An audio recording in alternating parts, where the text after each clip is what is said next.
News First, Newsline with Faraz Shauketaly. And a splendid evening to you. This is Newsline. Unfortunately, today we're not live, but we are broadcasting a tape that we've recorded earlier this evening, only in deference to the wishes of my next guest. My guest this evening is, for want of a better word, an iconic figure. And when our producer asked me what his title ought to be, I said it's his name is enough. He's right here with us in this studio this evening, and he needs no introduction. He is the one, the only, the very inimitable Mr. Shan Wickramasinghe. Very good evening to you, Mr. Wickramasinghe. Same to you. And thank you very much for being on Newsline. And I'd like to say to you, you are considered the father of television Sri Lanka. And how do you take that? How do you take that title, the father of television? You founded ITN and so on. How do you take that? Pinch of salt. With a pinch of salt, really? Because what to do? You might be the father of television, but the politics take over you, and they expect you to put your head down to everything. Really? Even you? Yeah, I don't.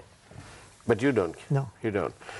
You founded ITN, yeah. And so you introduced television. Before that, I did coverage of the NEWSLINE conference during Cinema House time. Right. With Major Tudor Petter of the Army. Okay. And you covered that for radio or? For TV. For TV. The Yugoslavian TV gave us a feed. Right. And we broadcast it. I see. Did you enjoy that much? Well, at that time, it's a new hobby, right, new thing. Right. But during off-peak times, we used to put from the internet right, some pictures. And there's the first hijack also during that time. Right. It was shown black and white anyhow. And why did you set it up? Why did you set up ITN? I set up ITN because I thought there's a potential of television in Sri Lanka. It was a commercial decision? Not a commercial, I thought education-wise. Okay. A lot of people had to learn. Right. India is doing it. Right. In 24 languages over the satellite, ATS-6. And why shouldn't we do it? We should boil down to a standard and slowly expand. Right. It was subsequently acquired by the government. That was the United National Party then, I think it was. Yeah. How did you feel about that? Within 6 weeks, they wanted certain things which we refused. I refused. Media coverage, which we didn't have the facility. Then they wanted 27 television sets. 27 television sets? To put where? For the broadcasting authority, they said, I don't know who it is. Right. But the LBC chairman approached and said we had to provide so that we can monitor programs from home. Right. So I said we had not started. Yeah. We are starting, only 1 week has gone. Yeah. How can we pay for 27 TV sets? They wanted NEC TV sets, 22 inches, and they will choose it. At a time when televisions were quite expensive. Very expensive. So, Japanese TV sets. So you refused? I refused, point blank. Did it come from high up or did it come sort of in the middle ground? Higher up. From I think, yeah. Right. Say 80% higher up. Okay. Okay. Are you going to say who? Do you know who? Yes, chairman of this LBC and his people. They all said. Right. Ministry officials. I said, we can't afford it. Did you not think of popping along to see the Prime Minister? No, actually not. I didn't think about it. Because he didn't make the request. Right. They're made by the officials. And they can say anything they want. So this is a problem. Did it, that acquisition, did you get paid for it? We got paid about several years later. Okay. About 4 or 5 years later, they had a committee, and they said we are not entitled payment because under the Business Acquisition Act of number 7, in the cinema house thing, you don't have to be paid directors. So we got paid, I got paid for actually planning out the system and all that. Architectural fees like 6%. What about, were you a shareholder? We didn't have any shares in it. We just started a company because we were told to start, otherwise we won't get the license to go beyond Mr. Sarathawangama said. Right. So how were you formed? Were you formed as a corporate body? Yeah, actually I started, then my cousin Anil brought a American fellow. He wanted to start distributing films and all that. So we joined together and made a corporate body. Right. And it is that corporate body that they took over? Yeah, they paid the American fellow for the equipment, but I don't know how much they paid or anything. But they had an investigation committee. I was represented by GDC as a lawyer. On this program we tried to probe. Yeah. So the purpose of the question was to find out if you made any money out of it. Did you come out on top? No, never. You didn't? No. We lost. We lost. Actually, we got 6%, but we had planned or something. He never got. I think my cousin Anil also didn't get for the building and all that for after till a long time. It was a long, hard battle. Long time. But, More than getting the license. You are the son of Esmond Singer, and your grandfather was obviously the pioneer media man, Dr. D.R. Vijayawardena. So you have journalism in your blood. I think so. Well, the facts speak for itself. With all that, you were not put down by the fact that one government took over your operation, and you went on sometime later to set up TNL. Yes. What was the time gap? 11 years exactly. 11 years. To the dot. Did you always harbor a desire to come back up? Yes, I thought they took it without any reason. Just for a bribe that was not paid. I call it a bribe. Then they were coming in and out of the place to see how we operate and all that with civil equipment. Were they curious? Very curious. Then they cornered at the Ceylon in Suddha fellow, Bob, and said, we will pay you the money if you give us all this equipment. At once, he was at first hesitant, but later on he knew it was a small ploy on their part. That's how it went. And did it give you great pleasure to set up your current station? This one, yes. Guy designed everything. Everything is designed by me. Even the last one I designed. You're a techie man then? Yes. And is it like a hobby really? Anything is hobby. Even cars I take out, generators I take out. Boating, I can't swim, but I do boating. Really? Bolgod Lake. Do you wear a life jacket? Sometimes no, I have gone down and come back. Oh really? Yeah, wearing a tube. Okay. So you're a bit adventurous. Yeah. How much of an adventure has setting up of your current station been? It's a challenge every day. To get people to ideally that you have to work, but I have very good people, and to get them to work and then design, and if there is a fault they phone me and I tell them what to do.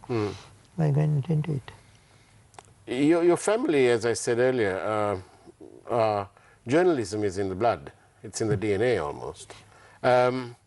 You know, with your father, his chairman, he's a journalist, no mean journalist, and he was a chairman of Lake House, and your grandfather set it all up. With all that, how much of your work now, or in these years since you set up your current TNL, how much of that is your journalistic input? Morning program I do on the radio. For several years I have been doing it. Then I check the news and all that.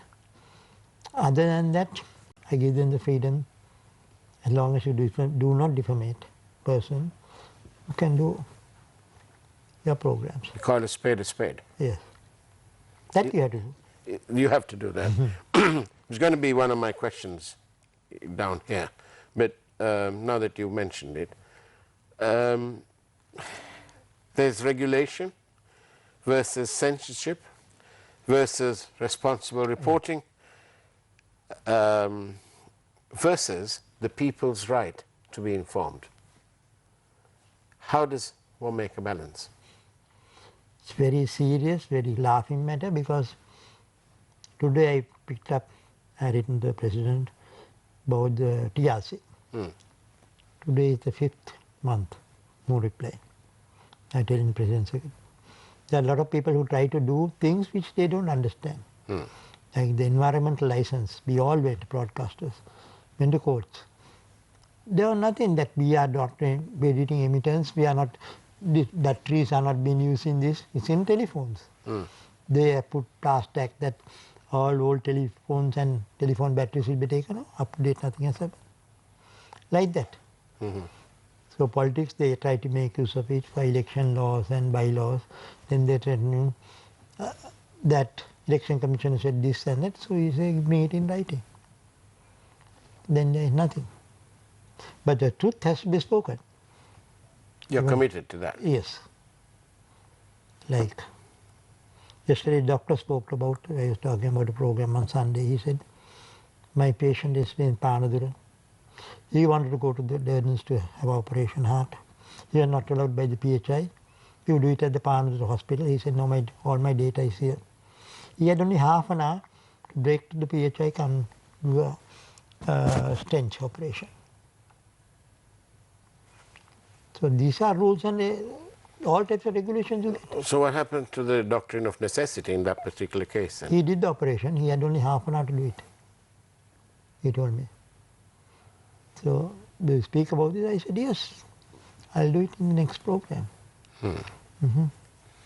So you're all for the people's right to be informed? Yes. And what about censorship and regulation? There might be censorship, there might be regulations, but not to the fancy the politicians, the regulation, censorship. Like we have the coronavirus now. We can't do religious programs, but the government can do religious programs. And then you advertise the government. You come for a meeting. I said, now you yourself say distance is 6 feet. How can 30 people who own stations accommodate in that small room with 6 feet distance? Which is the same reason why the government said they didn't reconvene, they didn't have that meeting the other day. Yes. When the Prime Minister called for a meeting. Yes. And even though it would have been symbolically nice to have it in Parliament, Yes. He wanted to have it, and he did have it at Temple Trees. Yeah. But that's in the garden. You can't put it inside Temple Trees. So still the air will carry it. Oh, what to say? If you have to get it, you will get it. yeah, is that your attitude about Yes. COVID-19? If you have to get it, you will get it. There are so many people. Yesterday I saw in Belekade Handia, 1 hour, 2 fellows are talking rubbish. Policemen are on this side, this side is nothing. Coffee break at 6 o'clock. So what is this? Now they say you can get it through the eyes, you can get it through the mouth, you can get it. But as long as you're careful, it's okay. You have to be careful. Yeah, This so- will live with us forever. So, for you, I know we're digressing, do forgive me, but this is interesting. So for you, would you rather not have this curfew, so on? Would you rather educate the people on the need to keep their distance, to wear masks, to be hygienic, and so on? Yes, but curfew will not prevent it. No. People are breaking curfews. Now we have a curfew. 3:30, all offices are closed. But it's curfew. But if you be hygienic, you wash your hands, your face. I don't know how you can prevent by not scratching your face or anything. But still, that's the thing. Now like work in television studios, the cameraman, Yeah. he can't wear the mask and everything and do it. There's something practical also. Yeah. That's the thing. Now, I want to go back to your genealogy, if you like, and your career from the beginning, from the early days, if you like. One thing that strikes anyone who reads your story and researches you is that obviously you're from a family that is coming, that is with journalism in the blood, in the DNA, as I said. And they've been the owners of free media, if you like. But there's also a history of takeovers. They took over your one. Later, they took over Lake House, and so on. Do you have not a bee in your bonnet about it, but do you sit back there and think, hell, what's going on here? Well, in between, there was a case, Chandika Kumaratunga took us to a committee with ex-judge that we had not edited Dallas Salah Perimun's program and Rave editor's program and put it in the Janahanda. The program was, those days was 1 hour. So you can't put 2 hours into 1 hour program. Right. 3-4 people. So we then took the parts, and my lawyers, Mr. Faiz Mustafa PC, and took his advice. These are defamatory, these are not. I put it. Then suddenly, while the thing was going on, a man came in a motorbike and handed some papers and went off. Now I know who it is. From the government printers. He brought the broadcast act that Mr. Mangala Samarira wanted to put in the vacation courts in April. I circled among your boss and everybody. I said, we have no future. My sister is a lawyer who has advised. And we went to courts and we want. Mark Fernandez was the Chief Justice. Like that takeover, so they are in different manner. But this man thought that this was dangerous takeover of acquisition of their rights for information. That's what happened. So takeover is nothing new to us because Lake House takeover, Chandika's takeovers and all that. Very face it. Even an uncle's in the media. So that's what I mean. This whole family is a media family. Yeah.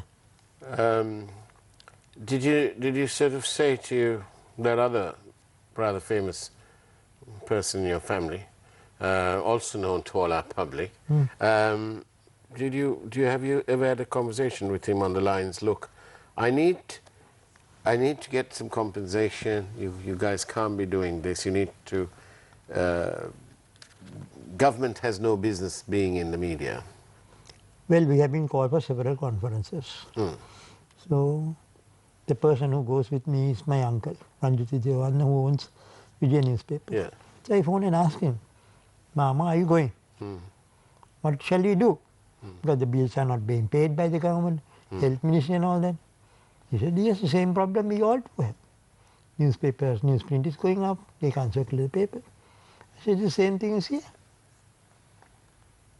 The other day, we had a defense minister's conference. He went.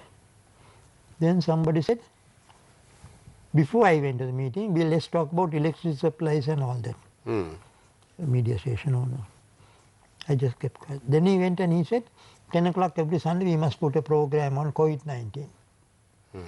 I raised my hand and said, this is stupid. You can't force people to watch all the channels at the same time. You have to pay the bills, you have to pay electricity, water, you have to pay wages to the workers. So let them put when they have the time. And people will watch. If everybody you make it a stricture, people will not watch.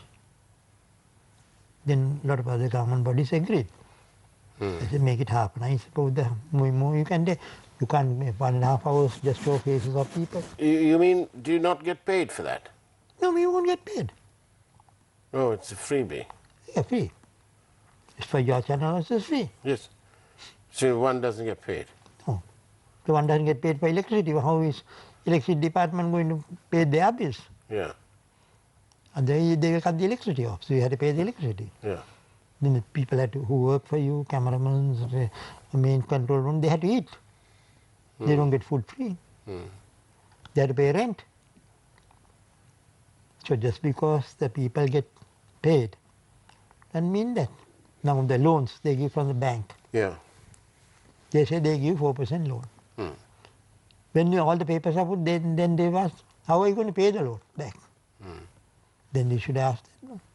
When that is answered, then nothing, because there is no money flowing in the government to give this. That's why they ask all these tough questions. Yes, so that you will go it off.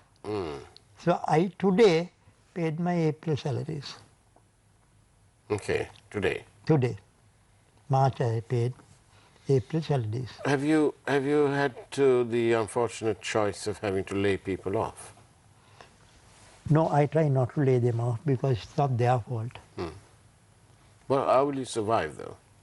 That's the biggest problem that we have to face, no?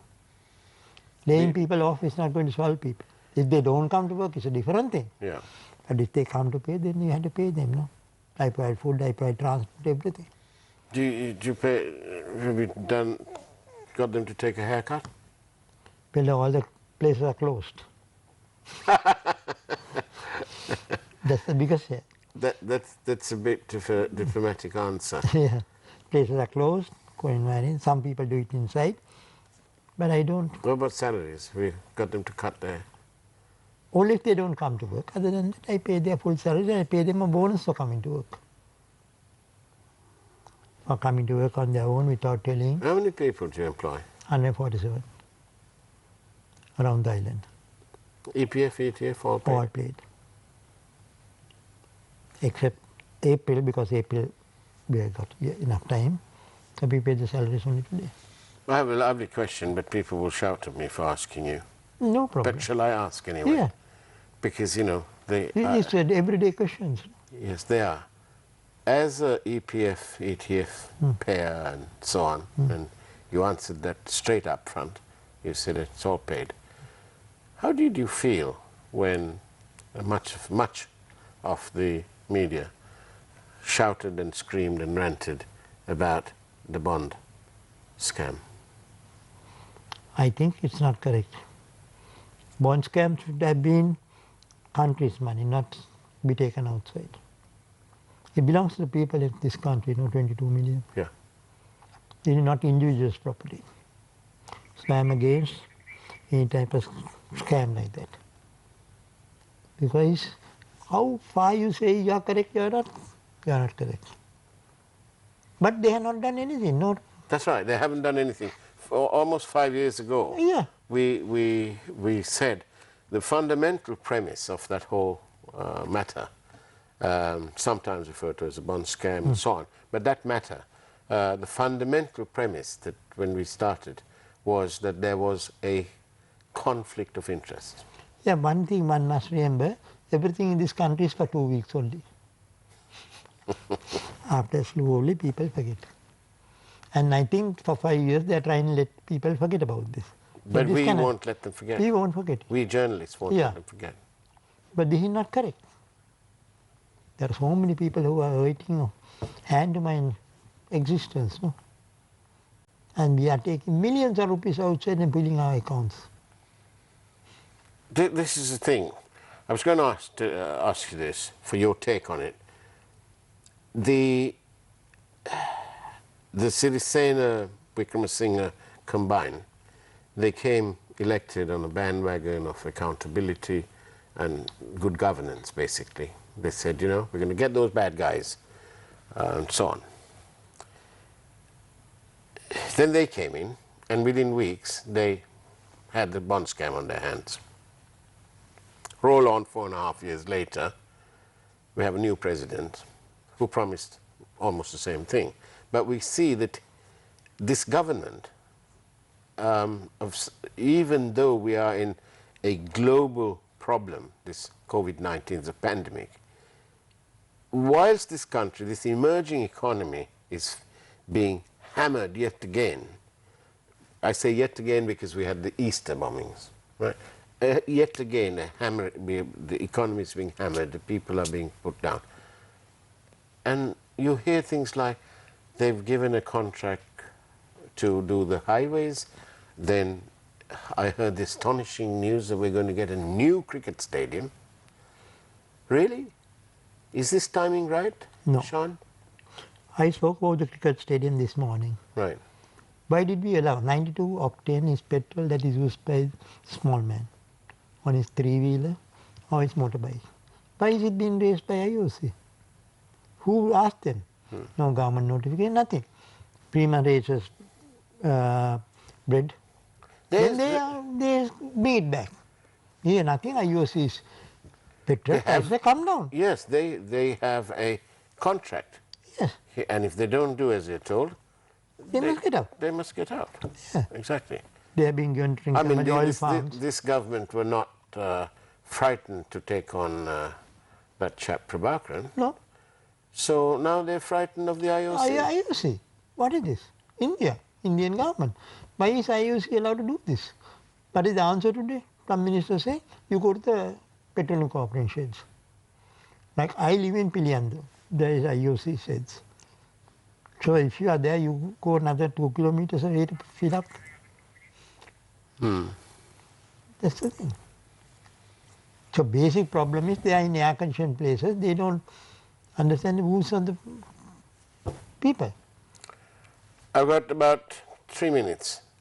Do you believe, Shauketaly, that the government does the government have room, or should the government be in the business of running and owning media stations?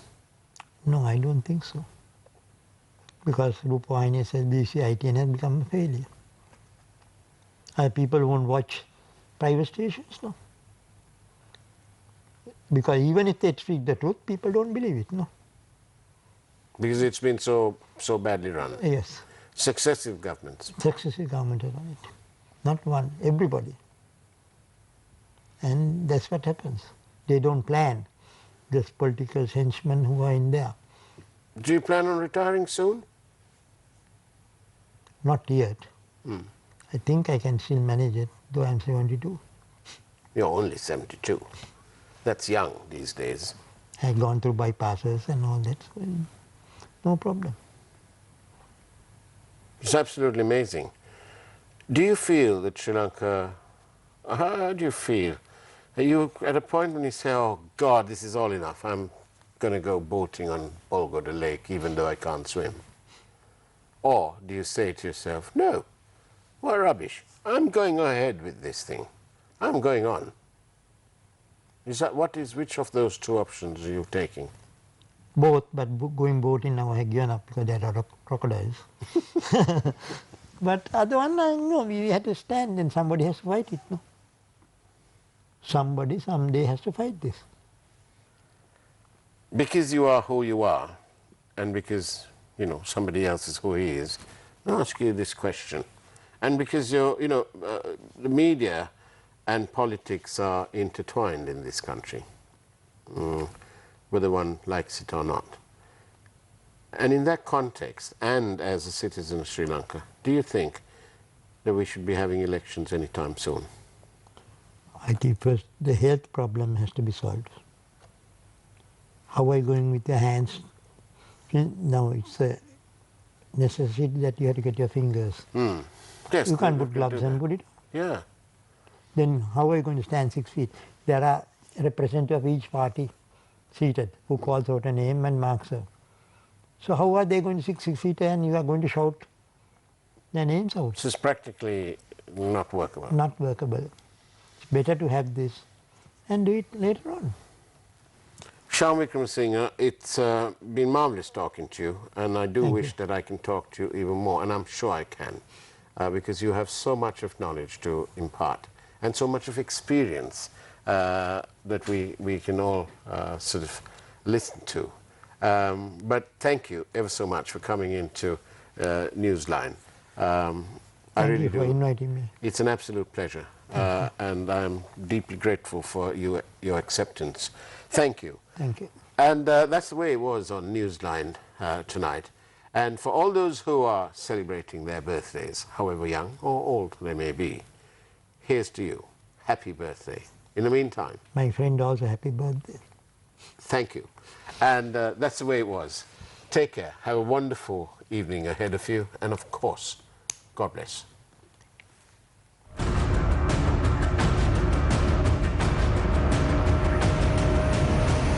Newsfirst, Newsline with